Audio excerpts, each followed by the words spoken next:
For those of you who follow my videos, you might remember this Motorola that I purchased last year.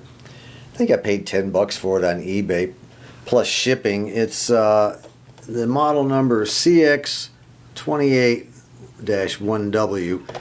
It was made, I think, around 1962 or 63. My mother bought one just like this for me when I was a young boy. Same color, same model, everything. And I used to sit on my, next to my bed, and I'd listen at night. It's just strictly AM, but that's all we had in those days. So I'd sit there and listen to the radio at night. Many times I'd fall asleep. And eventually, matter of fact, I listened to the Beatles arrive in New York City in 1964 on that radio. It has a lot of sentimental value or nostalgic value to me. The one I had fell off the end stand so many times it broke all to pieces and it just wasn't any good anymore. And last year I decided, I'm going to try to find another one. Actually, I decided prior to that, and it took me a while to find one. I found a green one, I found a blue one, but I wanted the brown one. I wanted the brown one. That's the color that I had. Exact radio. Well, all of a sudden this developed, intermittent buzzing, a sort of a hum, which means there's probably a bad capacitor on the inside. So I decided to just, hey, I got a little time to kill. I think I'll just open it up and see what I can find. Well, here's what we've got. We've got 5 electrolytic capacitors, 1, 2, 3, 4, and then another one you can see down through there, which is a 500 microfarad. They're all rated at low voltages, 25 to 50 volts. Anyway, the tops on some of them are puffy. This one right here in particular, man, I can feel that thing. It is spongy. And one over here is puffy, and then the one down in here is puffy. So guess what? I'm not going to split hairs here. We're going to change them all. Now these here I think are also electrolytics, but I don't see any problem with them, but we'll see what happens after we change these out. Well, I feel better now. All the caps have been changed, and I don't have to worry about that from here on out. And she sounds pretty good still. These old caps that were in there, they probably weren't as bad as I thought they were, but I still wanted them out. They're 50 years old or whatever. This one here, this 300 microfarad one, had some light bulging spot right there on the side, even turning yellow where it was bulging. You can see it right there. But overall they probably would have lasted a few more years, but don't need to anymore. We got brand new stuff in there. I like it much better.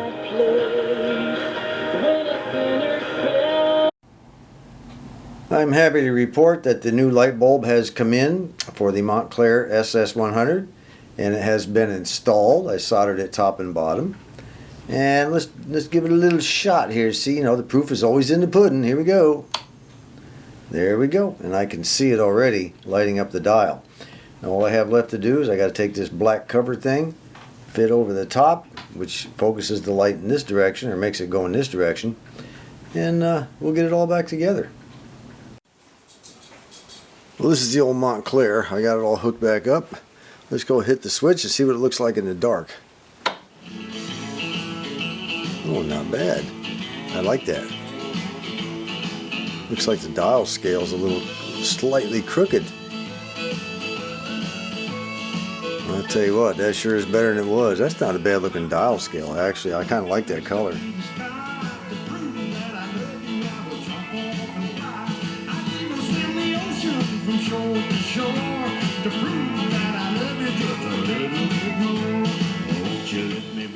Well, that's one more job complete. This is a Zenith model X514, and it was purchased around 1985 in Richmond, Virginia at a flea market. I think I paid $4 for it. Well, it got misplaced. It wound up misplaced, and somehow it got buried down in the back of a storage area that we had. I didn't know where it went. We brought it with us to Arkansas when we moved into our place that we're in now. I kept it for a couple of years on the shelf, and then the next thing I know, it disappeared. And that was back in the around 1990. So anyway, wifey decided she was going to clean out some of these old closets she had a lot of stuff stuck in. And lo and behold, she turned around and handed me the old Zenith. It's called the Owl Radio, or the Owlie. This one was made in June of 1955. There's a label on the bottom that says that. I've got it turned on, and I want you to hear something. Now we'll do a little tuning. We'll do a little tuning around the dial. Just keep listening.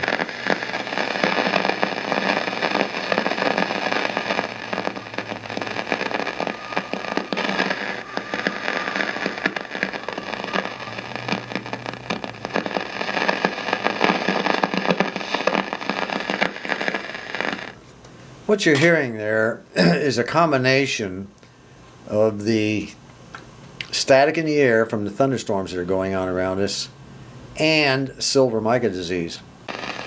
Yeah. That, my friends, is silver mica disease, no doubt about it. And we'll go ahead and shut it off. So when we open it up, we'll take a look at it later and see if it's got those cans with the little round holes in the top. Well, I've got, I think it's the first IF can, the one right next to the tuner.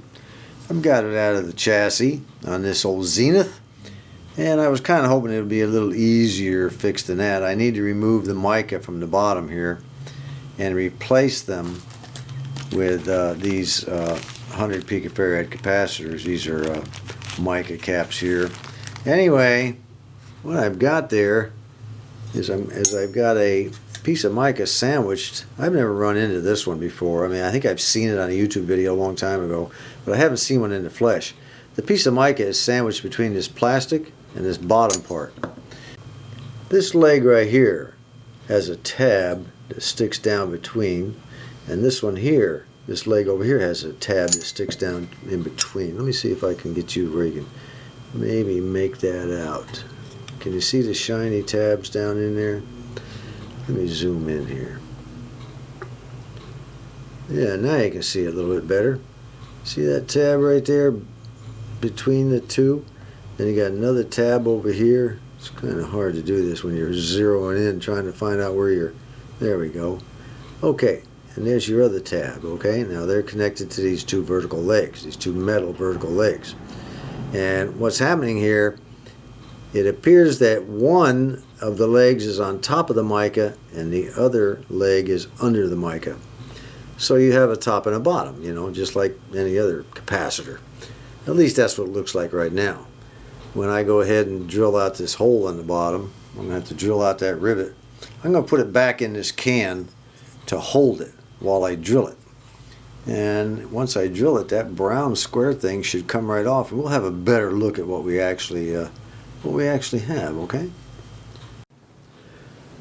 Well, I've got that piece of mica out from between those two flat areas. Now, for those of you who have never seen silver mica disease, this is it right here. Essentially what this is just a piece of flat mica, which is a mineral, and they coated both sides of it with a silver coating.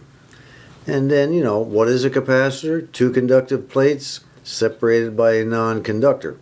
The plates don't have to be solid metal. They can be a coating of metal, and that's what they've done here. It's just a film of metal on each side, and then they put a connector on one side that touched it, and a connector on the other side that touched it, and voila, you had a capacitor, okay? And, you know, they figured out how much silver had to be on there to get the capacitance that they needed. You know, in the past, believe it or not, I have taken an eraser on a pencil and actually cleaned these things up. Erased off all that black and actually got them to work again, put them right back in, and they worked fine. I think what I'm going to do is, just for the heck of it, see if I can erase one side right here. Well, there we go. Unfortunately, I cracked it a little bit in the process of erasing it. It got a little bit in too much of a hurry. But, you know, in a pinch, you could actually erase most of that off there and then take alcohol and a brush and clean it up really good. And I'd be willing to bet you could stick that back in the radio and it would work again. Yes, it would. It comes off real easy with a pencil eraser. And I have erased them, and they're still in the radio and working fine. Just a little food for thought there. Anyway, what we're going to do is we're going to take 100 picofarad mica caps, new ones, and put across the legs that these were originally connected to. We had a leg on top here and a leg on bottom here, and a leg on top here and a leg on bottom here, which formed a cap. We're just going to put a regular capacitor, and throw this stuff away. I finally got the bulbs in for this realistic STA46 we've been working on, and everything's ready to go on it except putting it, back in the cabinet. And this was that, remember the fuse lamp I was telling you about? Got that new one in. This is a 8 volt 250 milliamps, and I've already removed the nuts that hold the front panel on, so we'll go ahead and get this out of there. And this is how it snaps in. Regular old fuse holder. Just stick it right there and snap it right in that fuse, just like a fuse holder. Like regular old fuse. There we go. Okay? And she's good to go. We have another one on the other side that's underneath this plate right here. You can see it underneath in back of there. And they light up the dial scale, or the dial, from both sides. Then I have a couple of others which are 8 volt 170 milliamps. They go in I already have one good one, but I'm going to take it out. I wanted to put 2 brand new bulbs in up in here on the back side of this thing. Easy to get to. You just plug it out and plug it in. Alright, before I put the faceplate back on, just in case this bulb decides to, be cantankerous or something, better check it now instead of putting a plate on, have to turn around, take it all back off. Well, there we go. We have a light down here, one over here, and the 2 lights on top are also burning. So we're in pretty good shape. Remember that radio we did? We tore it apart and we broke it and everything, and then we saw what it would do and compared the breakage to the schematic and listened to the sounds it made with certain things broken out of it and all that jazz. Well, when I started that project, I told everybody when the project was over and we broke it and we'd put it all back together and it would still be working. Well, here it is. It's the C403A, I believe. Let me double check that. It's the General Electric model.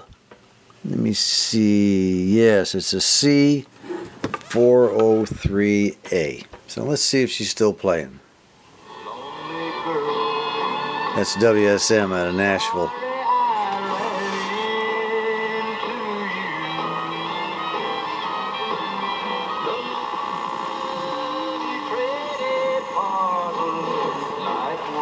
Turn out this light here, that might help.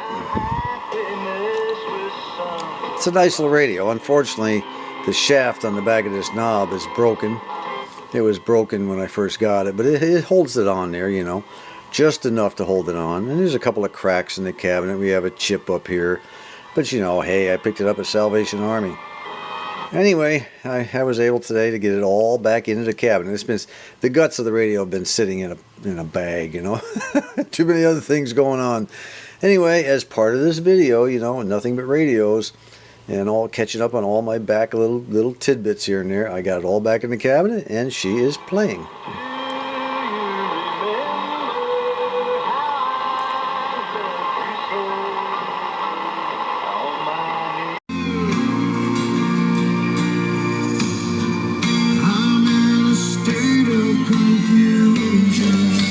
Well, folks, that's the finished product on the realistic STA46. It looks really nice, sounds really nice. I went to our old buddy Mike Costa, Gobs of Knobs, and he supplied me with a set of knobs. They're not original, but he said these are all the same except for this, and it's a very close match to these. You can't tell the difference hardly. He gave me an extremely reasonable price on them. I went ahead and ordered them, and then they came. So, new electrical cord. You need an electrical cord. Don't buy those old thick, heavy things. Go down to Salvation Army or Goodwill or something and buy a $1 item that has like a lamp or some kind of electrical thing. As long as the cord's in good, safe condition, buy one of those and make sure it's long enough. And that's what I did here. The original was brown, but I wound up with a white for $1. That's exactly the way it was some kind of a little electrical thing that did something. I don't even know what it was. I took it home, cut the cord off, it cleaned the cord, and she was fine. Works great.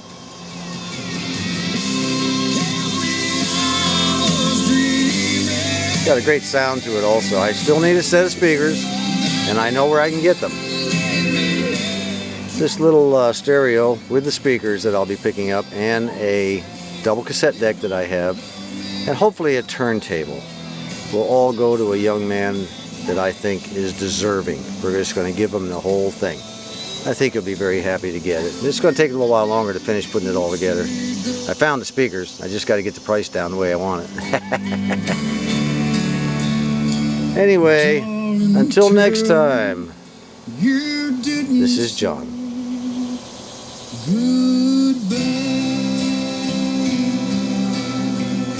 Travis Tritton, tell me I was dreaming.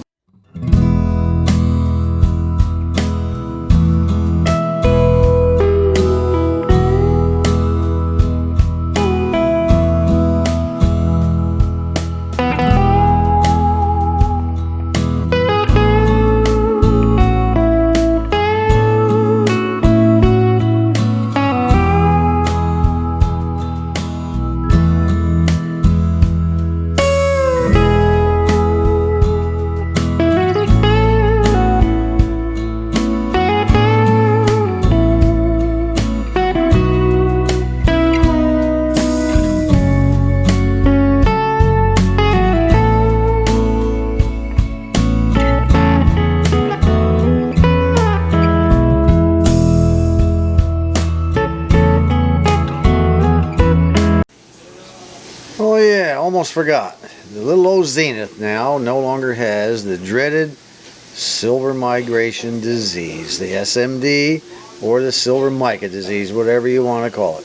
Bye bye love, bye bye sweet caress, hello emptiness, I feel like I could die. Yeah. Bye bye my love, goodbye. I'm through with romance, I'm through with love, I'm through with counting the stars above.